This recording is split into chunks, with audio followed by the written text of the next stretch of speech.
Góðan daginn og velkomin á fjárfestakynningu VÍS fyrir fyrsta fjórðung 2022. Fyrst er það að segja að fjórðungurinn var nokkuð í takt við væntingar. Samsetta hlutfallið 106 borið saman við 108 í fyrra. Fyrsti fjórðungur er yfirleitt tjón og þyngstur og þessi er bara dálítið litar af svona smærri mörgum tjónum. Veðrið var svona þungt en það voru ekki nein stórtjón á fjórðungnum. Horfur fyrir árið eru óbreyttar. Samsetta hlutfallið væntum við að verði milli 95 til 97%. Fjárfestingartekjurnar voru 366 milljónir í takt við það sem var að gerast á markaði og Arnar mun koma betur yfir það á eftir. Við sögðum frá því í síðustu viku að við höfum breytt skipuriti. Við erum að horfa til áherslu í sóknar og áframhaldandi áherslu á arðsemi í okkar tryggingarekstri. Sú sókn verður lituð og með fókus á arðvænlegustu viðskiptavinina sem okkur hefur verið tíðrætt og ég mun koma vel að á eftir. Og svo gaman að segja frá því að Ökuvísir fékk verðlaun bæði sem app ársins og tæknilegs ársins. Það eitt og sér er ekki aðalatriðið en engu að síður gaman að fá viðurkenningu fyrir góða vinnu. Aðalatriðið er að Ökuvísir er notaður, hann er að virka og hann er að fækka tjónum. Að gefnu tilefni nefnum við hér að á aðalfundi síðasta gerði stjórn umræðuefni tækifæri á markaði. Vísi hefur öflugan viðskiptavinnagrunn, fjárhagslegur styrkur góður og tæknigrunnurinn öflugur. Í þessu felast tækifæri og grunnur að því að við getum gert meira. Það er ekkert nýtt að frétta hér en við vildum í ljósi umræðu á aðalfundi gera þetta að punkti á þessum fundi hér. Nú lykiltölur úr rekstrinum. Iðgjöld hækka 3% og tjón lækka 3% sem hefur jákvæð áhrif á tjón á endurtryggingahlutfallið og samstæðuhlutfallið lækkar 2% milli fjórðunga. Ávöxtun fjárhagna 0,8%, afkoman jákvæð 73 milljónir og gjaldþolshlutfallið sterkt 1,54. Horfum þá á vátryggingareksturinn og horfum á iðgjöldin. Eins og ég sagði áðan þá hækkuðu þau á tímabilinu 3% rúmlega. Við fórum inn í árið með meiri væntingar vöxt iðgjalda en svona fer árið af stað og þetta er meðal annars ástæðan fyrir því að við erum að breyta okkar skipulagi og setupi til þess að vinna fleiri sigri þarna og leggja meiri áherslu á sölumálin. Það er þó mikilvægt að hafa í huga að iðgjald er ekki sama iðgjald og í slíkri sókn og áherslu er mikilvægt að hafa augun á boltanum og horfa til arðvænlegustu viðskiptavinina með tilliti til þess hversu líklegt er að það leiti tjóni. Og dæmi þetta get ég deilt með ykkur að til dæmis af 10 stærstu fyrirtækja viðskiptavinunum sem við mistum úr viðskipti áramótin sem höfðu 5 ára iðgjaldasögu voru þessi 5 ára iðgjöld samtals 750 milljónir eða 150 milljónir á ári en tjónin rúmlega 1400 milljónir eða 185% tjónshlutfall. Þannig að það iðgjald er ekki sama iðgjald og það þarf að huga vel að allri slíkri áhættutöku. Og það er það sem við erum að horfa mjög mikið til hér í þessu og hvernig við stillum okkur af. Og þarna niður hægra megin sýnum við áhugaverða mynd sem sýnir skiptingu iðgjalda eftir virðiseinkunn viðskiptavina áramótin. Við sögðum frá því á síðustu fjárfestakynningu hvernig við erum að horfa til okkar arðbærustu viðskiptavinna með þessum hætti. Og þetta er þannig að við getum aldrei vita hvort viðskiptavinur lendir í tjóni eða ekki. Viðskiptavinur, þeir lenda líka í tjóni en líkurnar á því að þeir lendi í tjóni eru minni heldur en annarra. Og ef við horfum til tjóna tímabilsins út frá þessu fyrir áhugasama þá sjáum við þarna niðri hægra megin hvernig raunveruleikinn var á þessum fjórðungi með tilliti til þessara virðiseinkunnar. Þarna sjáum við að þetta virkar, þetta módel, það hefur sannarlega spágildi og við getum seint ítrekað mikilvægi þess að horfa til slíkra þátta þegar í sókn er farið. Við sjáum þarna tjónin, þau lækka 3,3% milli fjórðunga.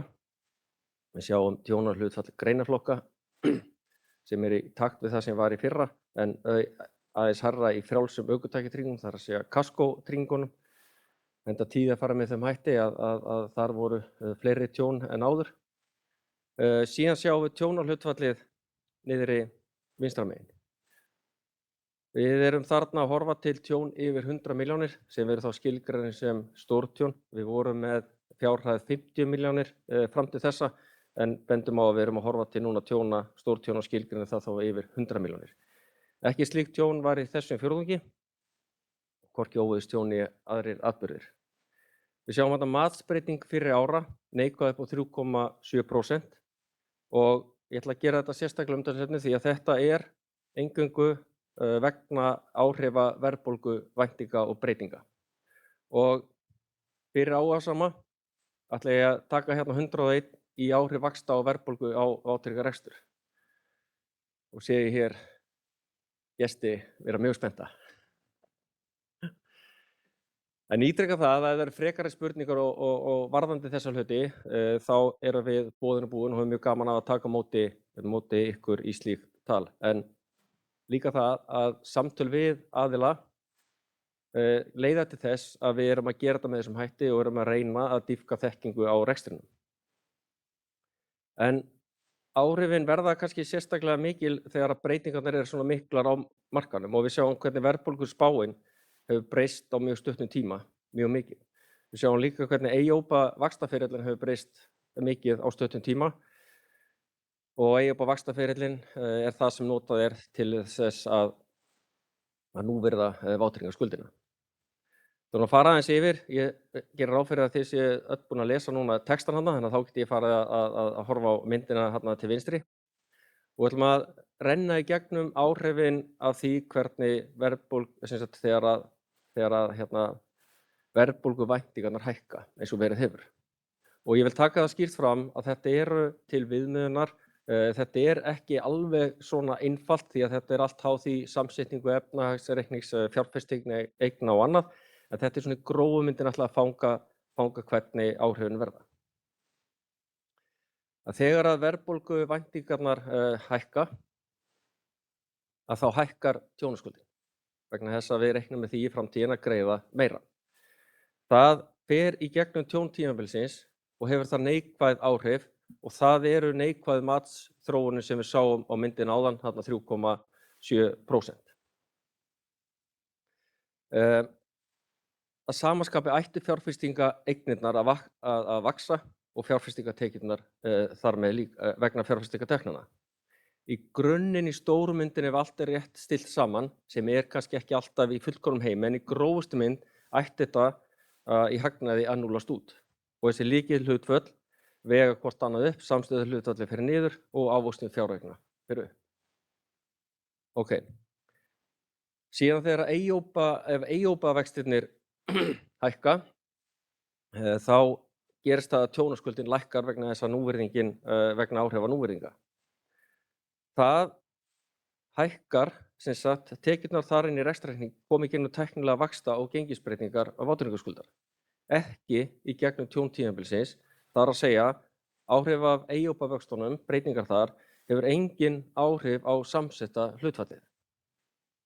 Hins vegar hefur þetta neikvæð áhrif á fjárfestingaeignirnar, þannig að í grunninn fyrir hagnað tímabilsins ætti þetta í einhverjum fullkomnum heimi að nettast út. En lykilhlutföllin samstæðuhlutfall óbreytt en ávöxtun fjáreigna lækkar. Síðan er sannleikurinn einhvers staðar þarna á milli, og við erum hérna í síðasta dálknum svona mjög gróflega að indikera það hvernig við sjáum þessi áhrif hafa komið inn í reikningin á þessu tímabili, vátryggingamegin. Tjón tímabilsins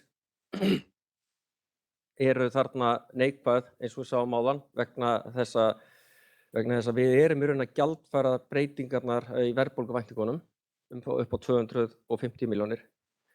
Vegna núvirðingar þá var þarna tæknilegu vaxta og gengisbreytingar jákvæðar 300 milljónir vegna þess að EIOPA vextirnir eru að hækka. Fjárfestingatekjurnar, ef að allt væri nákvæmlega eins og það er, sem það ekki, og Arnór mun koma aðeins betri inn á það, því að í heildina teljum við að áhrifin af þessum hreyfingum öllum hafi verið jákvæð fyrir félagið, en Arnór mun koma dálítið inn á þetta í umfjöllun sinni fjárfestingarnar.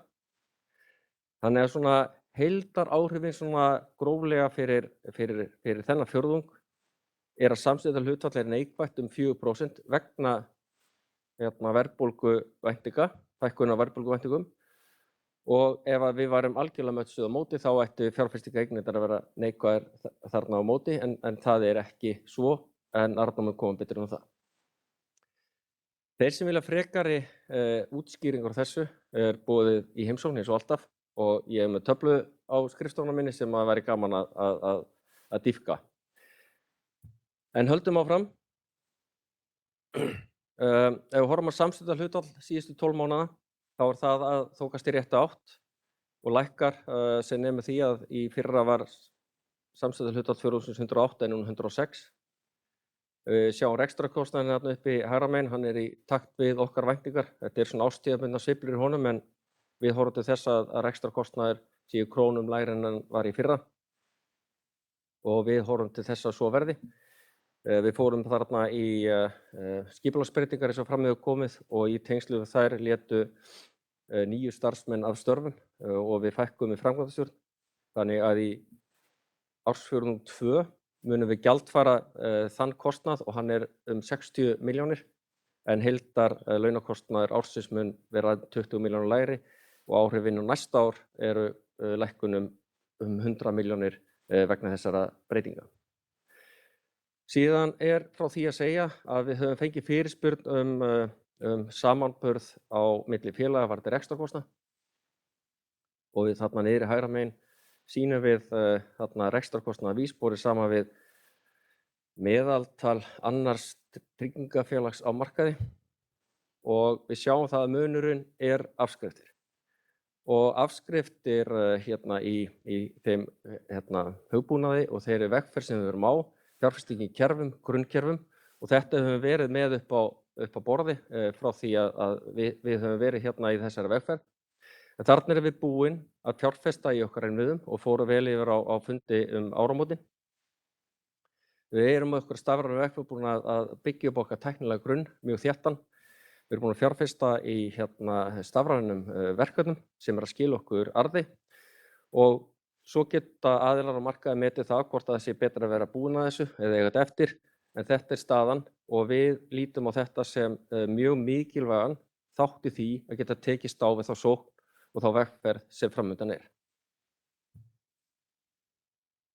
Horfum á efnahagsreikninginn. Það svona árstíðabundnar sveiflur í honum, en það kannski helst að nefna að við greiddum út 3,5 milljóna í arð, og það svona helstu hreyfingar þar.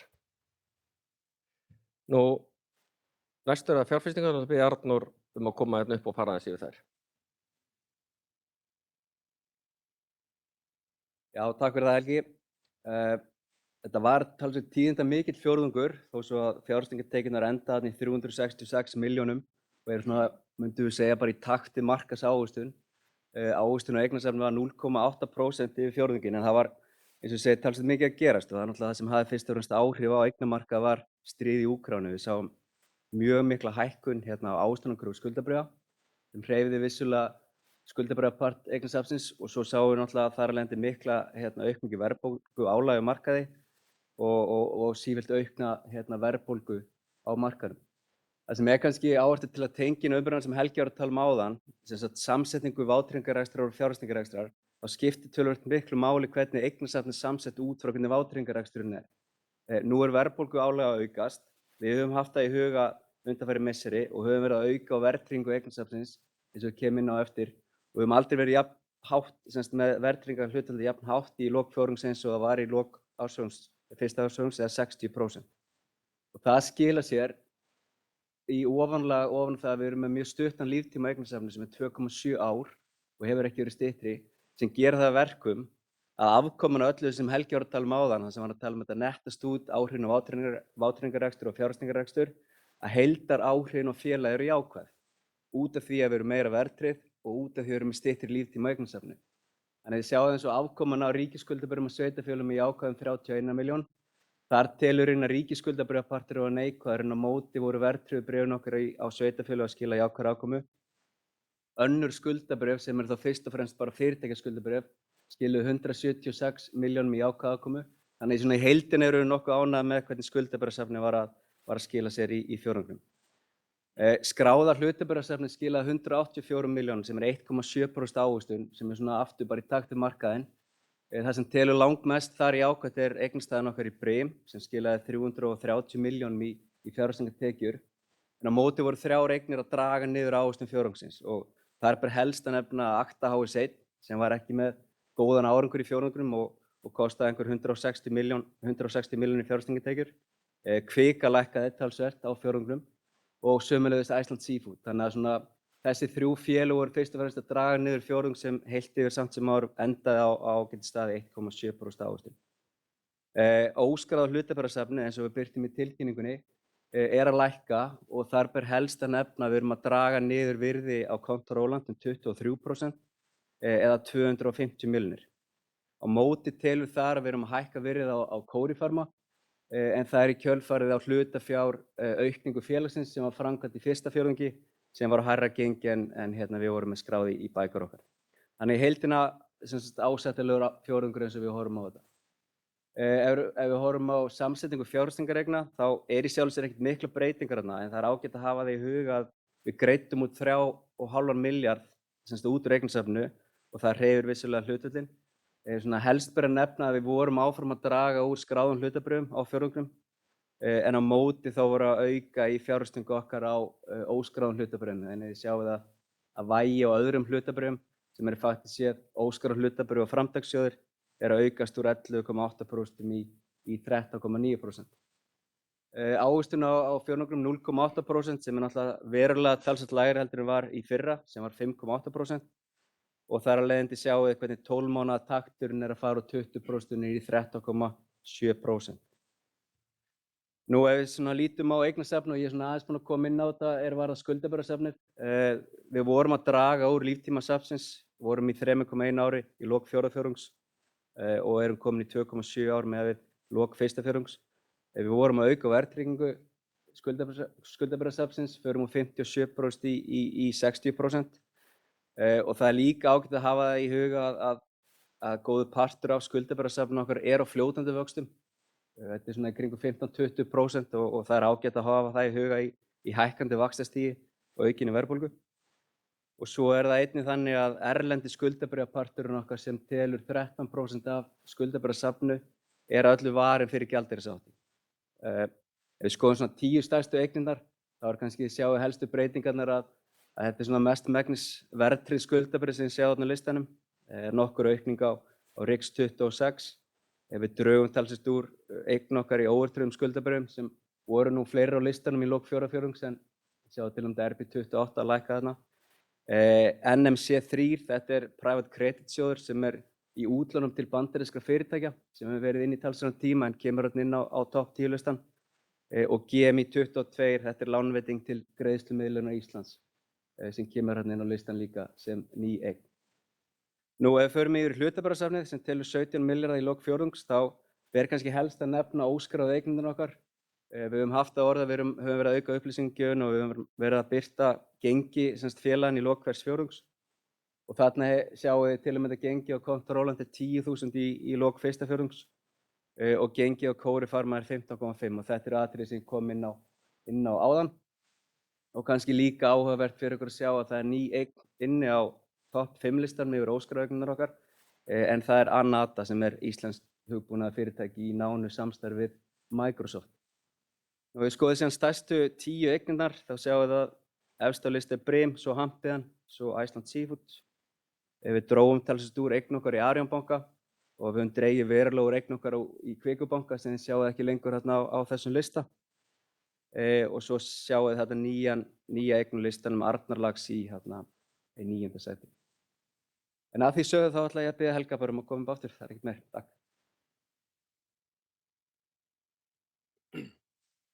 Takk fyrir þetta. Ef við horfum þá á gjaldþolið. Gjaldþolið er sterkt 1,54. Við greiddum út 3,5 milljarð í arð á tímabilinu.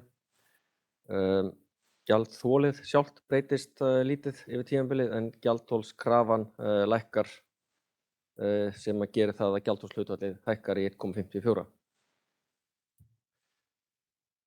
Hér sjáum við listi yfir greiðslur til hluthafa og hluthafalista. Við greiddum þarna út 3,5 milljarða eins og sagði sem tæplega 10% af markaðsvirði.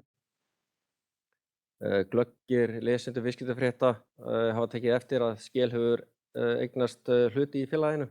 Þeir eru ekki á þessum lista en það tilkomið vegna þess eins og fram kom í tilkynningunni þegar þetta var að það eru 2,5% í beinum eignarhlut, síðan eru tæplega 5% í framvirkusamningum hjá Arion banka. Síðan er líka rétt að geta að VÍS fór af þessum lista en við tókum eigin bréf og núlluðum út þannig að það hækkaði hluta annar aðila sem því nemur. Nú svona rétt í lokin, það langar mig bara að ítreka það sem ég kom inn á hérna áðan. Við erum á vegferð, við höfum verið á vegferð, sýnin er skýr og hvað við viljum og ætlum að ná. Við höfum verið að byggja upp okkar innviði, við höfum fjárfest mikið í fjártækni og okkar grunni, ákvörðun sem var tekin og við höfum kláruðum dálítið áramótin, þessa innleiðingu sem slíkri aldrei lokið, þá er innleiðingin á þessum grunnkerfum lokið. Við þurfum að halda áfram að vinna í arðbærum stafrænum verkefnum sem skila félaginu arði og sókn á markaði. Og það er okkar áherslu núna. Og þess vegna erum við núna að skipta okkur dálítið öðruvísu. Við höfum breytt skipurritinu með þessari áherslu á sókn og arðsemi í tryggingarekstrinum. Þar er Guðný Helga verið framkvæmdastjóri sölu og þjónustu sem var með stafræna þróun þannig að við færum mikla þekkingu og reynslu inn í framlínuna og Birkir mun vera með kjarna og stafrænar lausnir. Og eins og segja þá voru samlað þessum skipulagsbreytingum þá létu 9 starfsmenn af störfum. Það krefst þess að vera með breytingar í svona vegferð og þetta er eitt skref í því. Og í blálógin, eins og ég kom inn á upphafi, að þá teljum við þrátt fyrir það að hvernig markaðurinn er að fara eins og með verðbólguvæntingar og annað, þá horfum við til þess að samstæðuhlutfall ársins verði óbreytt með fyrri horfur, 95% til 97%. En minnum jafnframt á að okkar langtímamarkmið er að samstæðuhlutfall sé 95% og arðsemi eigin fjár 15% að lágmarki. Með þessu þakka ég fyrir mig en vil bjóða upp á spurningar ef einhverjar eru.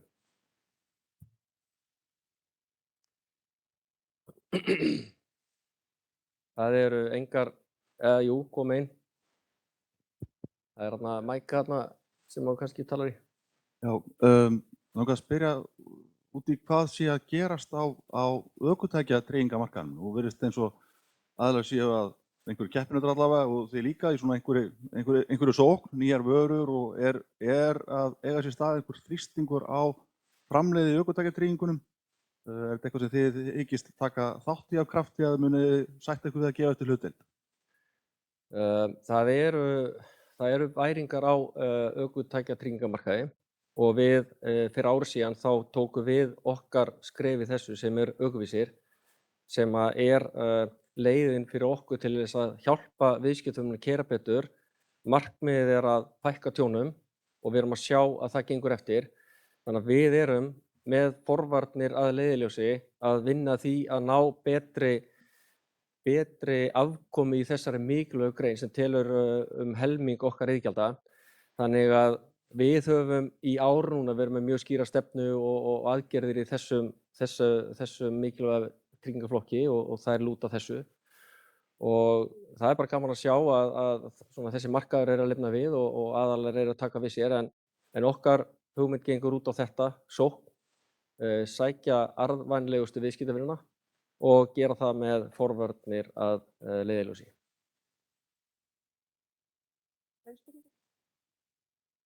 Ef maður bæta einnig við, þá varðandi kannski efnahagsreikningin, aðstæður á mörkuðum hafa verið erfiðar og hafa haldið áfram inn á þennan fjórðung. Allt þetta hefur áhrif á svona arðgreiðslugetu eða það lausafé sem verður til þess að deila til hluthafa. Kemur til greina eða eruð að gera einhverjar breytingar á efnahagsreikningum eða fjárfestingareignum sem að myndu þá lækka gjaldþolskröfuna til dæmis? hvernig sérðu þetta fyrir þér? Og það er ekkert eitthvað slíkt. Auðvitað erum við bara alltaf að vinna með efnahagsreikningu og fjárfestingareignir þannig að þær séu bara einhvern veginn að endurspegla aðstæður og hvernig við lítum á markaðinn. En það er ekkert slíkt í gangi. Við erum með gjaldþrotahlutfall sterkt 1,54. Eins og ég sagði upphafi þá er stjórn að horfa til þess og vinna með og gert að umtalsefni á aðalfundi hvaða tækifæri eru til vaxtar. Þannig að það er ekkert eitthvað í spilunum eitthvað breytingar hvað það varðar sem við höfum áður sagt. Þannig að við erum bara alltaf að stilla þetta af þannig að best verði. Nú, með þessu þá þakka ég fyrir góða hlustun og spurningar en ítreka það að við erum meira en spennandi. Okkur finnst það gaman að taka á móti ykkur að spyrja spurninga og ræða það hvað betur má fara. En að þessu sögðu þakka ég fyrir í dag og hafið góðan dag. Takk.